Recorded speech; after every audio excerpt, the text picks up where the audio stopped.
What I'm going to go through is a talk that I gave at the Launceston Gem and Mineral Show back in November last year.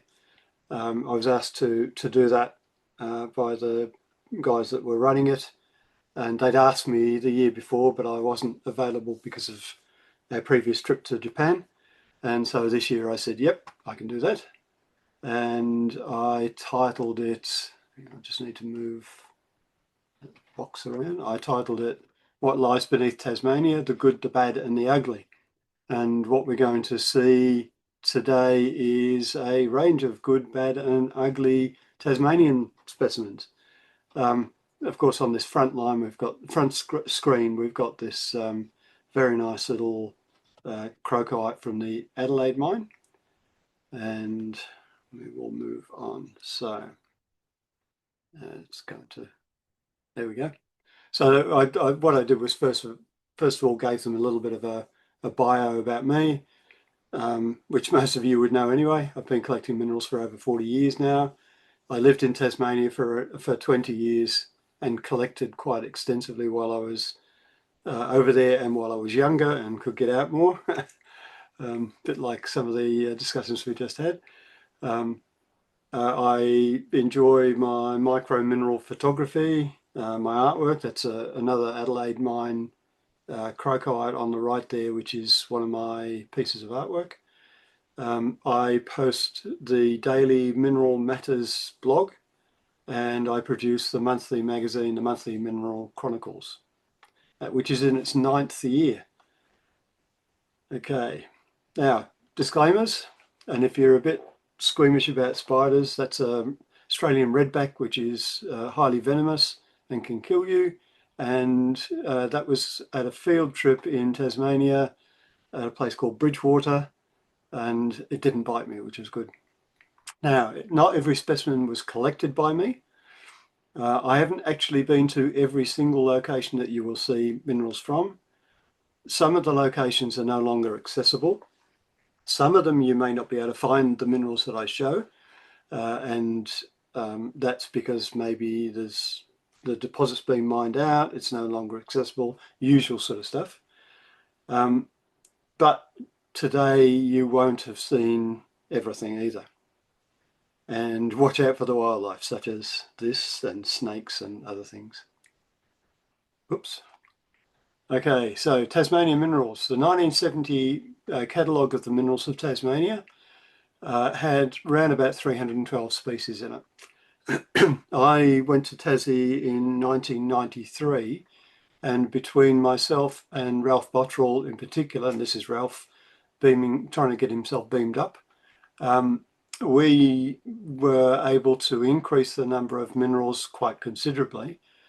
So much so that the 2008 catalogue, which Ralph published, had about 483 in. MINDAT now has about 560 or so. There's 10 type locality minerals, and there could be a couple of new ones that are coming. I've got somewhere around about a bit over 1,500 specimens in my collection that are catalogued. I've probably got a few boxes of rocks that I haven't yet got to as well. And that covers about 270 species from around about 460 localities. So even though Tasmania is a small state, the smallest state in Australia, it's still very mineral rich. Okay, we're going to do a bit of a tour. The first part of the tour here, we're going to start down the bottom at the Loon River, which is in the south of Tasmania. We're going to go up through the Channel and the Huon districts up towards Hobart, which is the capital of the state. That's here. And then we're going to quickly go down the eastern shore of Hobart and then go across to the middle, which is where the Adams Field, Osmiridium Field is. So starting at Loon River, it's famous for its agates, but also its petrified palms, which are quite world renowned and very beautiful when they've been cut and polished as well. I'm not particularly a collector of that sort of stuff, but I do have a couple of agates and I have collected myself down there. Nearby in Huonville, we have, in Cygnet, near Huonville, we have some porphyry dikes that cut up through the Permian mudstones and Jurassic dolerites, and these are Cretaceous dikes, and they have these beautiful green rocks that have sanidine crystals that are sort of flowing through them. You can see here how it sort of curves off, and that's because when they formed, the rock itself was still very sort of semi-molten, and as the crystals formed, they sort of migrated around in the rock. And it's also host to a number of rare species, most of which you can't see, unfortunately, and that occurs in the green groundmass.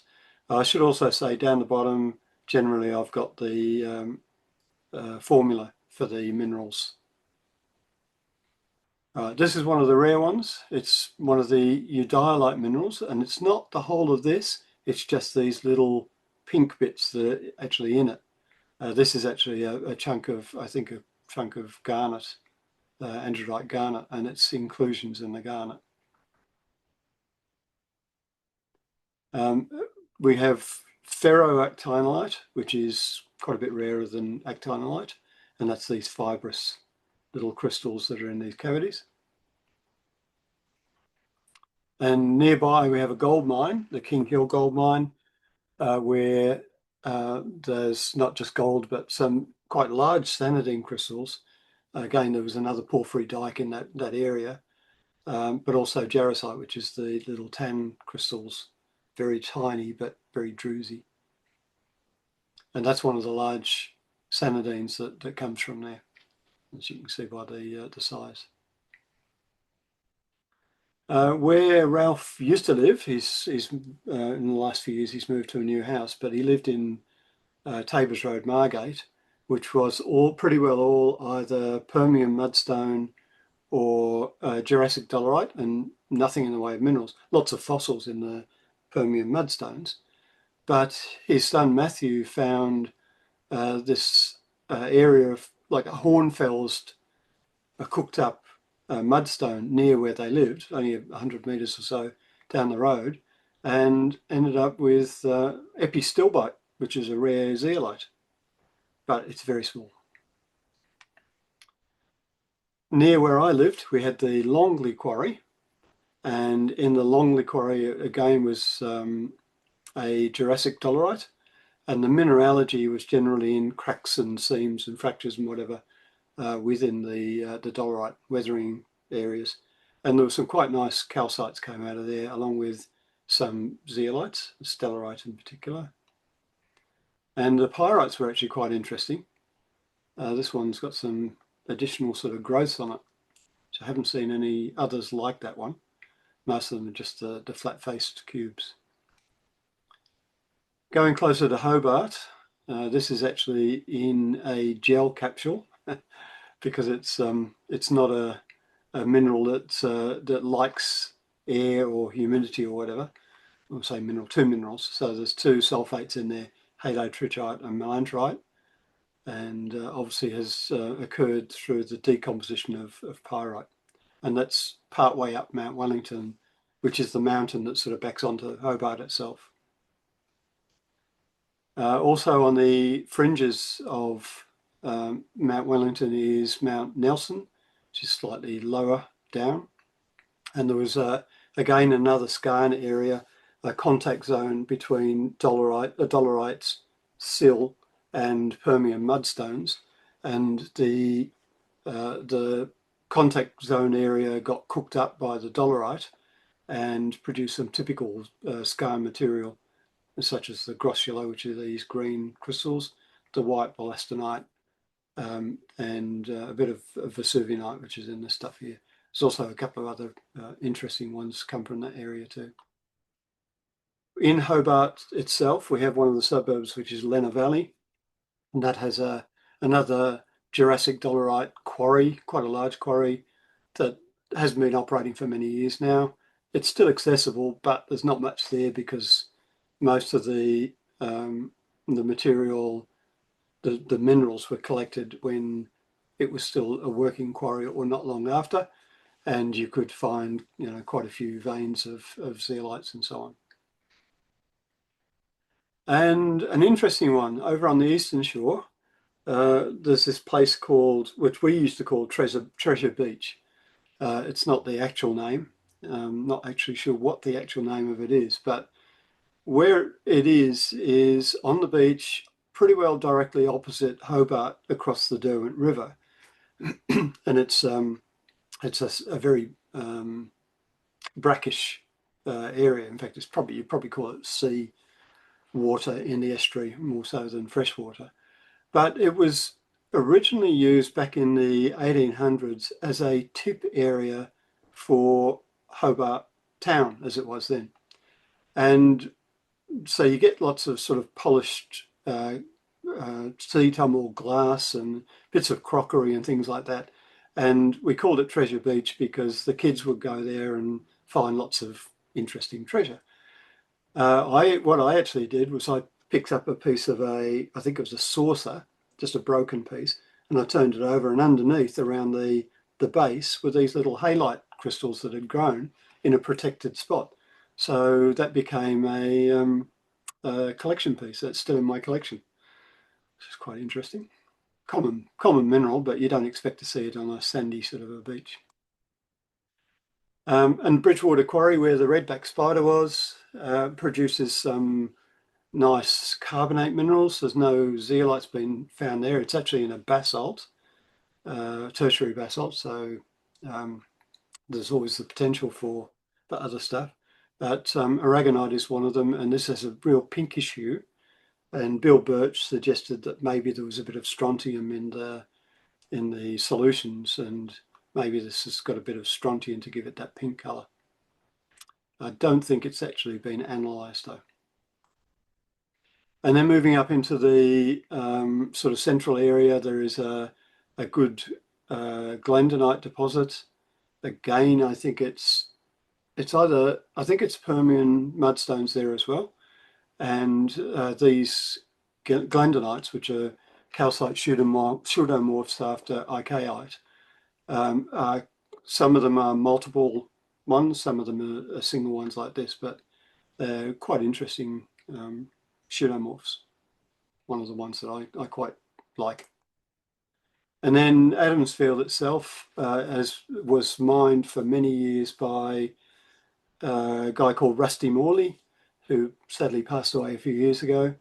And you could find osmiridium, which is osmium and iridium, and a few other similar ones, and also either chromite or magnesiochromite, which is the black ones in this photo, and also sapphires. Quite an interesting place, but serpentines there were shedding the osmiridium. And the other thing that you could find there too is these goethite after either marcasite or pyrite. We're not really sure. We haven't found any over the years that have got any remaining sulfide in it, so we're not sure which one. But they form in very acidic conditions in button grass plains, and they form in the muds and whatever beneath the button grass. So they're about 2 or 3 centimetres across usually. All right, now we're going to skip up to the northeast of the state, and we're going to start off around Rossard, which is here, and go up through the northeast, up through Lotter and Derby, and then do a very quick visit onto Flinders Island, which is part of the Furneaux group. This is Flinders Island, this one's Cape Barren Island. Very hard to get to these places. And of course, the Rossard and Aberfoyle mine is probably the best known in the area. It was a tin mine, operated for quite a long period of time, and they mined predominantly pipes in the granite. So this is Devonian granites, and produced some superb cassiterite crystals in particular. and it's very well known for its cassiterite, but also some other interesting ones. So we've got here a brown scheelite crystal with some calcites, and collected on the dumps a number of years ago. Got a fluorapatite. You can see the bluish crystals here in the white light photo, and under shortwave they're yellow, and under long wave they're pink. So quite interesting. Near to Rossarden is the Rex Hill mine, another tin mine, which managed to get to, took a bit of finding, but we got to it, and some nice purple fluorites as well as cassiterite from there. Royal George is also nearby, and that's one of the few Tasmanian localities where there are uranium minerals. In the case of the Royal George, it's only torbanite, but nearby there is the Tasmania United uranium mine, excuse me, and that produced quite a lot of other secondary uranium species.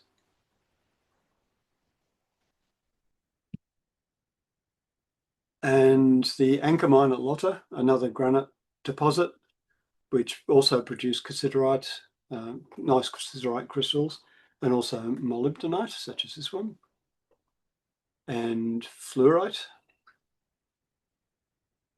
And then the Weld River, which runs through the northeast, produces some quite reasonable, lots of big black spinel. They used to call blackjack, I think, and there's a spinel there, well-rounded one, but some beautiful sapphires, and you can see the zircons in there as well. Also a bit of topaz is found there, and also chrysoberyl, which is the only Tasmanian locality for chrysoberyl. And some of you will know of the Little Plains Quarry, which we always used to refer to as Fieldwicks or Weldborough Quarry, another basalt deposit that has produced some very, very nice zeolite minerals, particularly the naturalites and the melanites. And calcite coated by hematite of some sort to give it that red colour. That's one of the naturalites. That's a slightly pink one. And again, another melanite, which grades from sort of colourless through to quite almost brick red. Analcime, alien. Don't know what the brown things, the areas are. It's probably a clay mineral. You can see it around the edges here as well. Whether it's a nontronite or something like that, I don't know. But interesting that this was the only analcime crystal in this whole VUG that had that effect. The rest of them were just plain analcime crystals. And we get some rarer minerals up there. The Ringarooma area has produced these chaosutites, frozen in the matrix. At Derby, where they hold the Derby River Derby each year, which is a race. Again, an alluvial, mostly alluvial tin deposit with cassiterite. You can see cassiterites, the zircons, the orange ones, and the red ones, and black spinel, and which I don't. Oh yeah, I think that's a spinel there, and sapphire, which there may or may not be a sapphire in this particular photo, but it's certainly in the specimen. And then we jump up to Flinders Island, and we have the famous Killiecrankie diamonds, which are topaz that run from colourless through to blue, and quite a well-known area.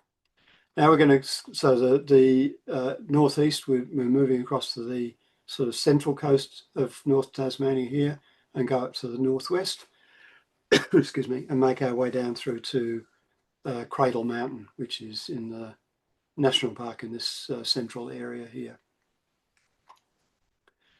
There was a barite prospect that was worked many years ago, and Matthew Latham, a Tasmanian collector, managed to relocate it and pulled out some pieces of mostly just massive orangey coloured barite, but inside it, as inclusions, some mercury minerals, and quite interesting. We have Leith, which is a zeolite deposit that I located.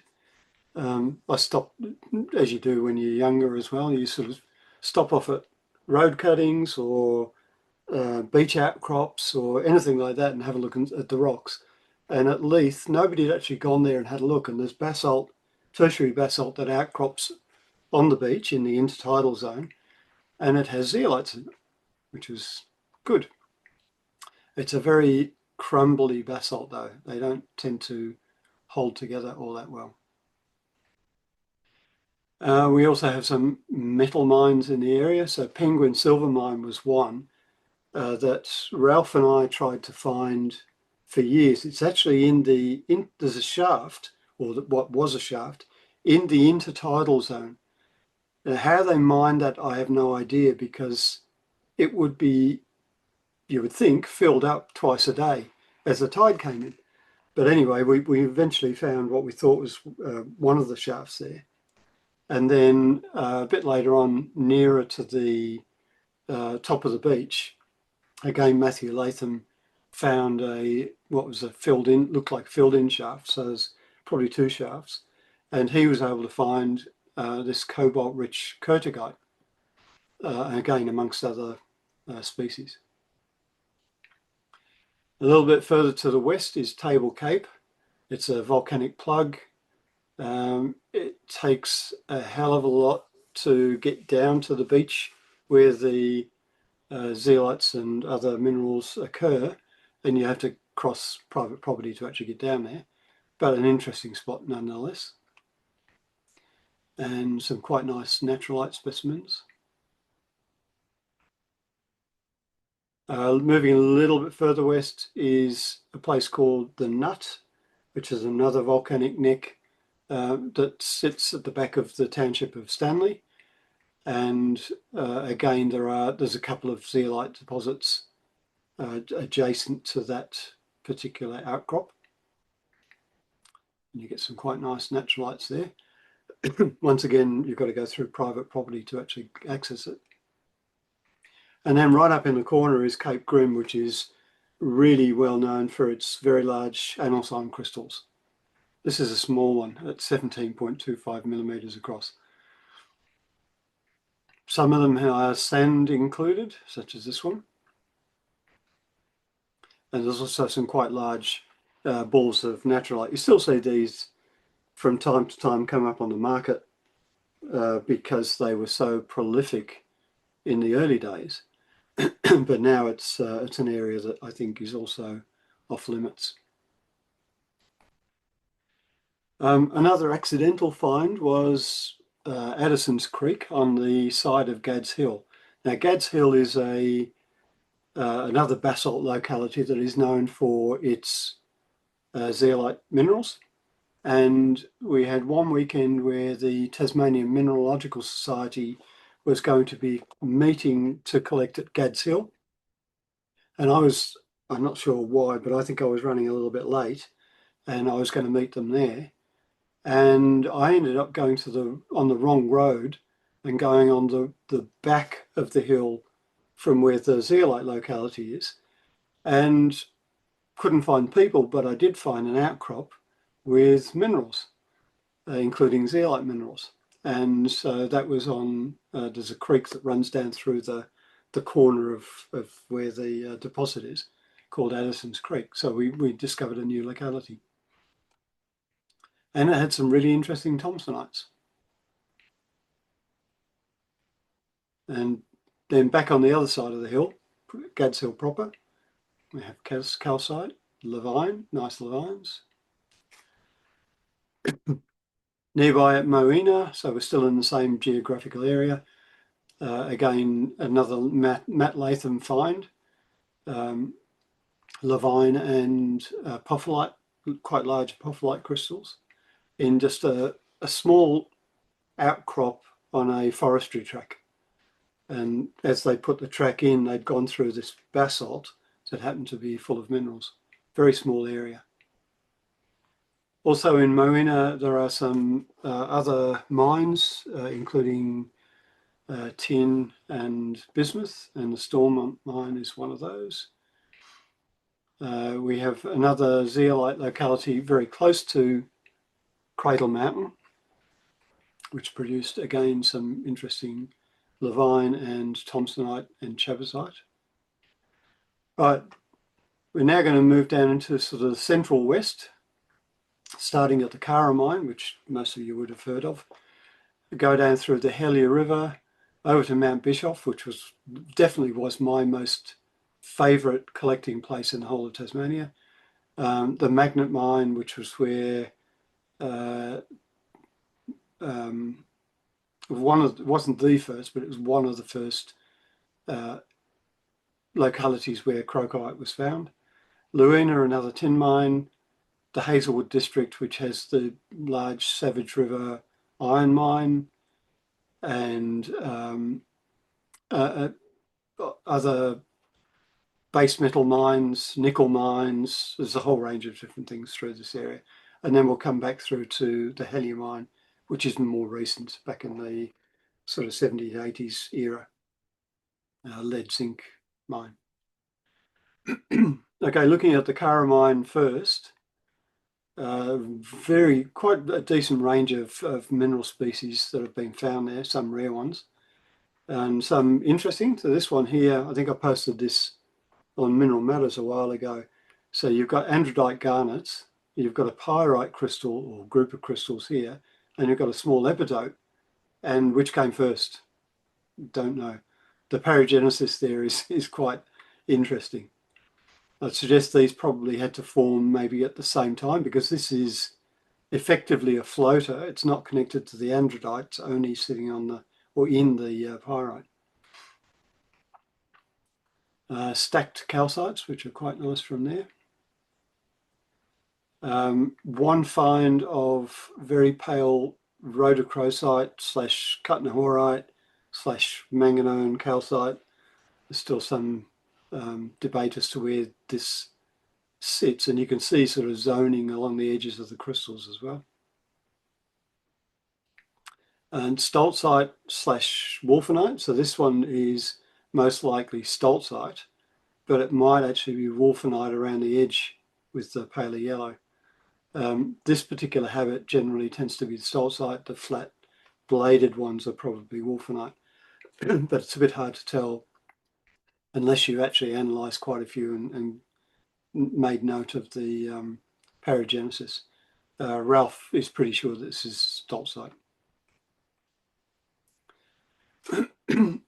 Moving down the towards the west coast, the Helier River runs underneath the road going through, and we had I can't remember now if it was a seminar, a joint Australasian Minerals seminar, or whether it was just the Victorian Mineralogical Society that were going on an extended field trip in Tasmania, and I hosted part of that. And we were meeting at Mount Bischoff this one morning, and Ed Richards, not the Ed Richard that lives in the Netherlands now, but another Ed Richards, and another person were stopping off at they were staying away from Waratah. They stopped off at every road cutting on the way through, and one of them, where it crossed the Helier River, they actually found zeolites, chabazite and phillipsite, mostly, I think. And there we have chabazites and little phillipsites, twin phillipsites. There's another one with phillipsites.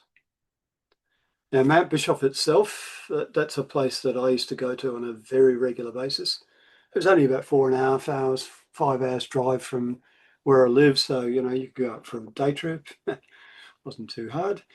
And before the latest batch of mining took place, where they basically dug out or filled in most of the parts of the deposit that were really interesting, but did uncover some more interesting stuff in the process, which is good. But they had this part called the Slaughter Face, where there was some very nice fluorites and beryllium minerals and other stuff that were found. And I think the face itself was originally blasted back in the 1970s by Mike Phelan. Mike, of course, runs Stitch Tight Hill and the Dundas Extended Mine these days, but he's a lifetime miner, and he used to get to some of these localities and blast a bit of rock out and find some interesting stuff, which is later on was good for the rest of us. A range of colours of fluorite at Mount Bischoff, quite complex crystals with these purple ones, but you also had some quite nice green fluorite from there as well. Very tiny barvanite crystals, these little bladed ones with a bit of hematite staining, sitting on probably Faroan magnesite, which are these crystals here.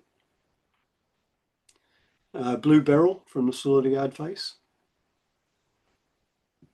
Cassiterite, and cassiterite used to be able to walk up tracks, clamber all around the mountain, and you'd have these, obviously from the mining era, these tracks that had been made and they'd used fill from the mining. And if you had the sun the right way, you'd be able to see the cassiterite specimens as you walked along the tracks. Excuse me. Now, if we move over to the magnet mine, this is the first place that I ever collected at in Tasmania, about 18 months before we moved there. I was over there for a work visit, and it's a silver lead mine, that operated in the late 1800s through to the early 1900s, think into the 30s maybe, and as I said before, produced some quite reasonable crocodile. But being a silver mine, this originally was a silver crystal here, and then it's grown, probably post-mining, grown these little spiky silver sulfide crystals of acantite. Another silver mineral from there, chlorhydrite. I collected this one on a society field trip, and I was on the sort of a corner of a face of a bit of an open cut and pulling out some quite nice mimetite specimens, and then out came this small vug full of these beautiful sort of olive green crystals of chlorhydrite, and I watched it change colour before my eyes to this sort of greyish purplish colour. It's never gone darker than that, but it was just so fast. I've never seen a specimen change colour quite so quickly before. One of the rare ones from there is lepidocrocite, which is the brown spiky little bits here on anglicite. Another rare one, heterolite, which is a zinc manganese oxide, and this one wasn't even in Mindat at the time. I actually got this from Peter Elliott in South Australia. He was doing what Peter does. He was analysing lots of different things, and this one popped up as heterolite. Another rare one is plumbojarosite, which is the coating on, so different coloured coatings on all of these things. And a very nice trilling, so twinned arsenopyrite. Very small, but very distinct, six-sided twinned crystal. You do get some interesting memetites. This one's a sandwich. This is a Peter Harris collected specimen that I photographed a long time ago, which is why the photograph's not great. I don't have access to the specimen to re-photograph it. I'd like to be able to, but interesting memetite. You get some quite nice twinned, sort of partly reticulated sericite crystals there. Magnet is the type locality for the so-called chrome sericite. This one's got a little bit of yellow in it, but you do get ones that are much more yellow. And that might even have an arsenopyrite crystal that you can see through the sericite there. Crocite, that's the first Tasmanian specimen that I ever collected, which is very nice. Then we move along to the Mount Cleveland mine, so we're going a little bit further west at Luina. Aberfoyle operated this back through to the 70s, maybe early 80s, before I moved to Tasmania. But by the time I'd moved there, the whole township of Luina had gone. All that's left there is just the footings of where the buildings were. And you could walk into the old mine area, and there's lots of dumps around. And you can still pick up a few minerals. Not as good as these ones. These were from the early mining days. Nice cassiterite. Another cassiterite. Complex group of crystals. This one I did collect there, post-mining gypsum. This one I did not collect, because it's back from, I think, the 1970s when these really nice long Vivianites came out. And this is a stunning fluorite from the earlier days of the mining operations. We'll zip up to the Lower Brassy mine, which is a nickel prospect a little bit further to the west, and the type locality for hazelwoodite and halurite. Halurite is the light blue crystals here, excuse me, and the green is zaratite. Unfortunately, these do not retain their form. Well, they retain the form, but not the colour. And over the years, they tend to go more opaque and amorphous. And they end up looking like this. Still quite interesting, but they're now probably heading towards being zaratite. You also got other minerals there like dipingite, which is magnesium carbonate, the round balls. And then across the road and down a bit is the Hazelwood mine. And here it's another one of the small localities where there's a little bit of crocite being found, but also other things like greenockite / hawleyite, which is the yellow-green through here. Without analysis, don't know which one. They're both dimorphous cadmium sulfides. And then the Savage River mine, which is still in operation at the moment and is a massive operation. We were fortunate to get in there a couple of times, even though it's an operating mine, and we're able to collect on the sides of the open pits. And then the last area is the Hellier mine that I mentioned before. This one's got shades of Cornwall in it, where you've got sort of epitaxial growth of cassiterite, in this case, I think on sphalerite, but it also overgrows, sorry, this is tetrahedrite. It also overgrows sphalerite as well. And another interesting twinned chalcopyrite crystal from there. Now, the next bit, last bit of the tour is going to take us from the Henty gold mine here. So we've come from up here, Henty gold mine up through to Rosebery, Williamsford, down through Renison Bell, Zane Dundas, down to Queenstown, which is down the bottom. The Henty gold mine back in the early 90s, I think, produced some colourless to white anchorite crystals with quartz, which had some quite nice chalcopyrite crystals growing on it. Very hard to get anything out of that area because it's a working mine, or was a working mine at the stage, but one collector from the north coast managed to get quite a reasonable amount, which got spread around to collectors. Colebrook Hill, which is well known for its axonite, just to the east of the town of Rosebery. Coalbrook Hill is, as is Magnet, a designated fossicking area, which means that you can legally go there and collect if you have effectively a miner's right.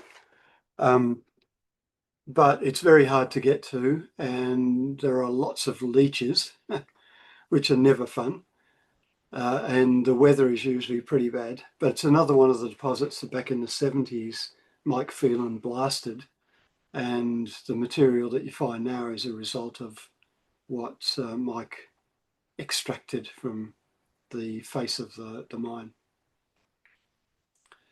The Hercules mine, which is nearby, was essentially a silver lead deposit, but had an interesting occurrence of gold, a silver rich gold, in fluorite. So this is massive fluorite with quite pale looking gold in it. And a few interesting minerals that we found there. We managed to get there at one stage. Chalcophenite, which is zinc manganese oxide. Rosebery has produced some very interesting minerals over the years. It's been operating for more than 100 years. Recently, some very big witherite crystals, like many meters in length. But it's also famous for its rhodochrosite with belandrite. In this case, we've got the rings of belandrite that have occurred, and also a whole range of other minerals as well. Some of the belandrites are really quite attractive under the microscope. The yellow barytes that came out probably back in the 70s, 80s. And an interesting one, these were thought to be calcite when they first came out. And Ralph analysed them, and they're actually alstonite. First occurrence of, I think it's the only one, it might be one other. It was the first occurrence of alstonite in Australia, I think. I think there's a New South Wales locality where it's been found as well. But the crystals are really quite nice, very tiny. And Renison, it's another mine that's been operating for over 100 years. There's essentially a large tin mine, and you occasionally see other minerals coming out, such as fluorite. And then one of the stitch-type deposits, not the type locality one, but one that's very accessible, is Tunnel Hill. It's on the side of the main road that goes down through to Zeehan. If you're there these days, you might find tiny little specks of stitch-type, but you can quite often, because it's all serpentine, you can quite often find veins of chrysotile. And then we go into North Dundas, so we're getting a little bit closer to probably one of the most interesting areas. The Capi mine produced some nice combinations of sericite, yellow sericite, dundasite, and crocoite, such as that. This one was an interesting one in that I didn't collect this myself, but Ambrose Kisling, a Tasmanian collector, he used to do a bit of mineral dealing back in the sort of 60s and 70s. And he had some specimens, not from the Capi, from somewhere else, I can't remember where they were, that he brought in for me into one of the MinSoc meetings. And it was in a wooden box. And down in the bottom corner of the wooden box were these tiny little specimens of Capi mine material. This was one of them, only less than 5 millimeters across. And that to me was more interesting than the stuff he'd brought in.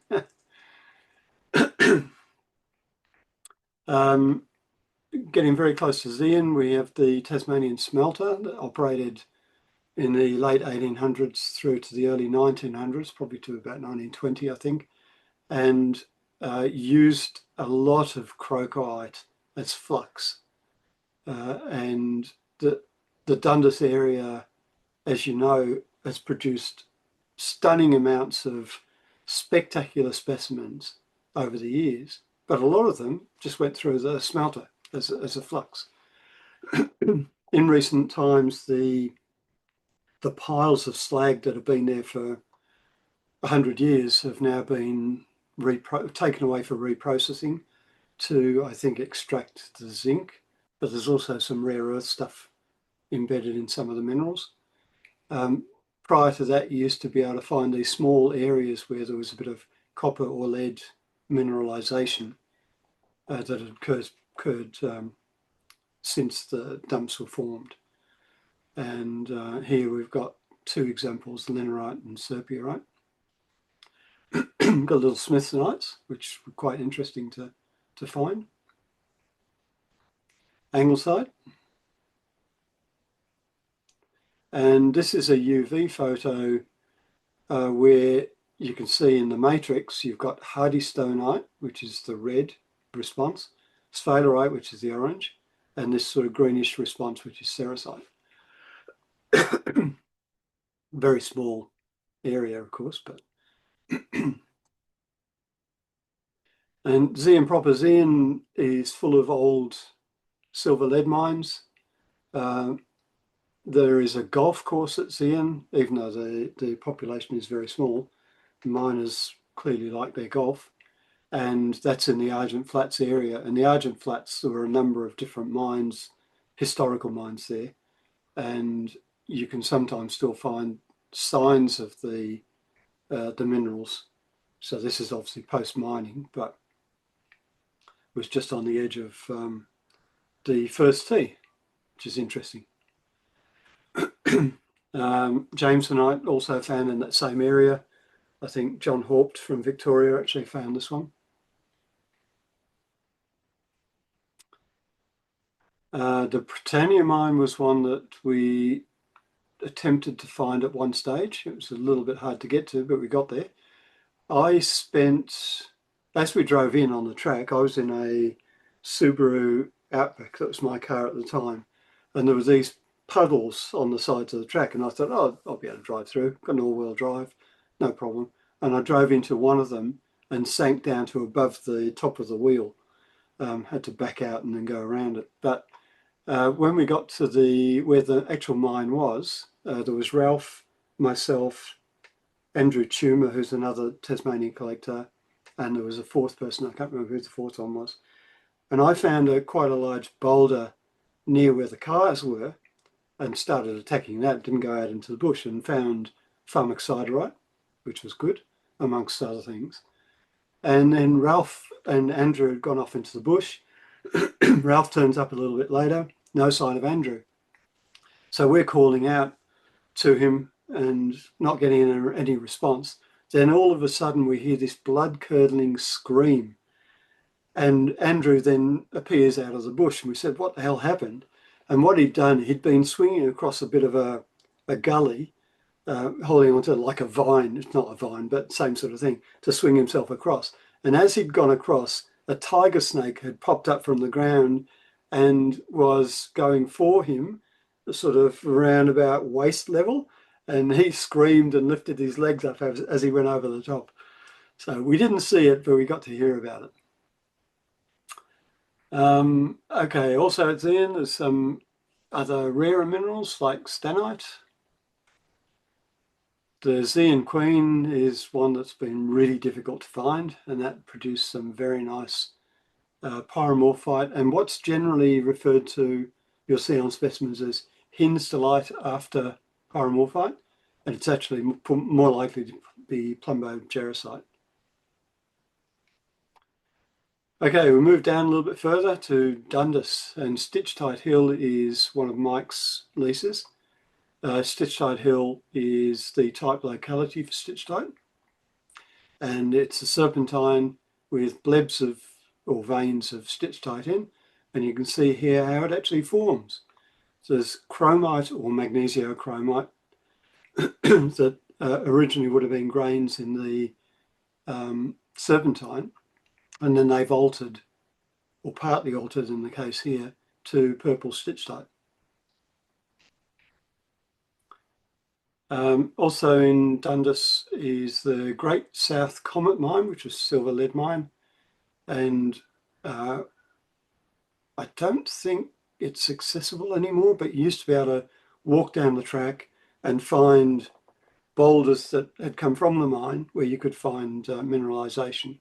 And again, here we've got cadmium species coming out of the sphalerite.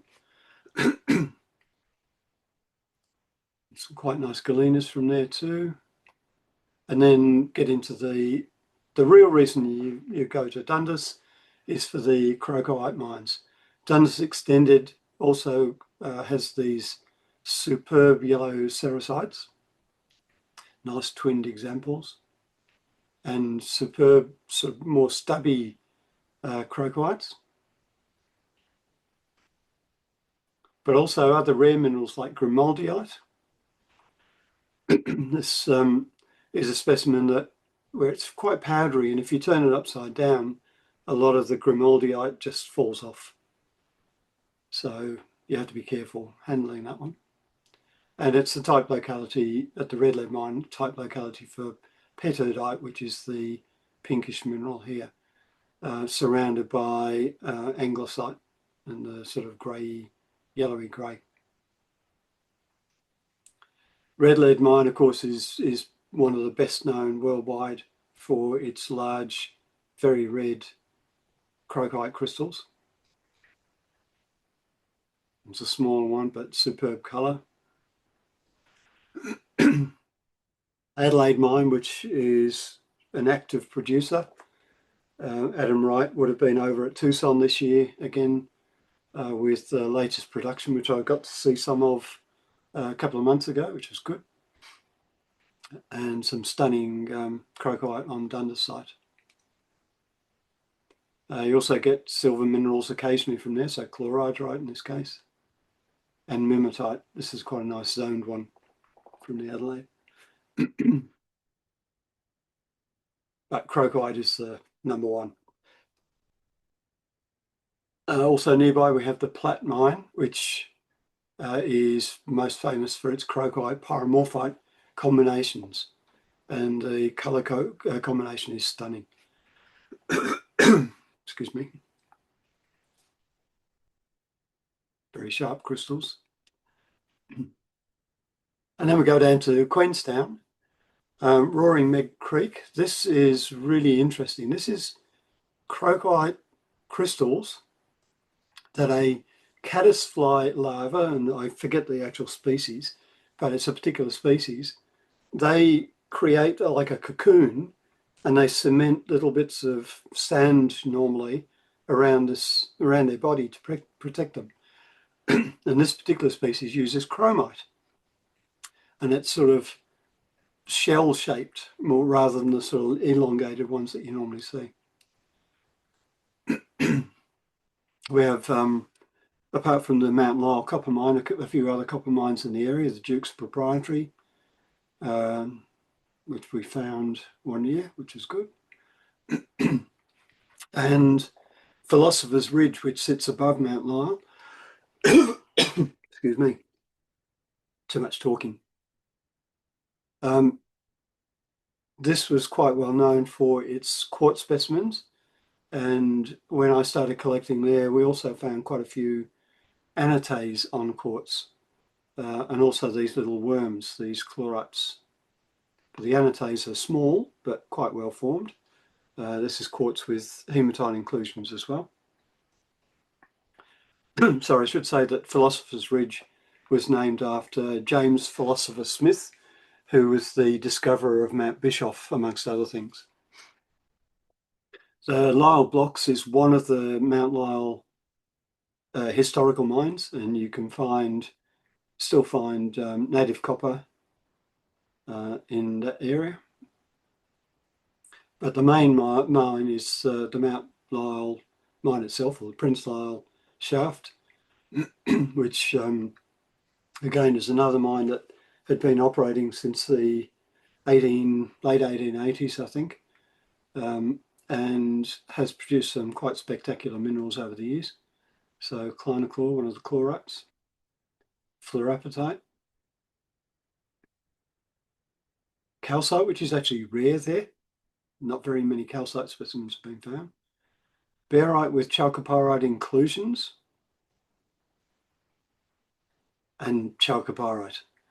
And this is absolutely stunning specimen. I'm not even sure how to describe the morphology. It's like, it's not twinned, but it's an aggregate of individual crystals. And I was fortunate to be able to purchase this direct from one of the miners. And that is the end. So shameless plug there for anybody that doesn't yet subscribe to either Mineral Matters or Sorrell Publications. There we go. Any questions? Nice. Excellent. Excuse my throat. Too much. Not a place that I'm not a place that I've got an awful lot of stuff from or familiar with. That's very interesting. Well, certainly plenty come out over the years. Mm. And living there for 20 years was really, really good. Yeah. The distances covered, though, I mean, it's a bit like England, but in a small pimple off Australia. Yes, exactly. But when I was working, one of my jobs, I would have to drive each week from Hobart, or near Hobart, where I lived, excuse me, through to the West Coast. And I was project managing the build of a substation and electricity distribution line for the Avebury mine, which is not one that I even mentioned here. It's a nickel mine, and it was a project of state significance, so really up there politically. And I would drive over, say, on a Tuesday, stay overnight Tuesday night, so do some work on the Tuesday, half the Tuesday, stay overnight Tuesday night, work all the Wednesday, stay overnight on the Wednesday night, and then drive back on the Thursday. And it was about a 4.5, 5 hour drive each way, sometimes in the snow, sometimes avoiding wombats or kangaroos as you're sort of driving along. And the actual site of the substation was in bush basically as well, so snakes and other things. Had some interesting stories about it. There was the original design had the power poles being put in between the substation and the mine, going in a direct line, but it was through a swamp, and one of the poles that where they were going to put one of the poles, an excavator actually got bogged in it because it was so soft. So I had to change the design and go around that. But I got to meet the geos that were working there, got an underground one-on-one tour.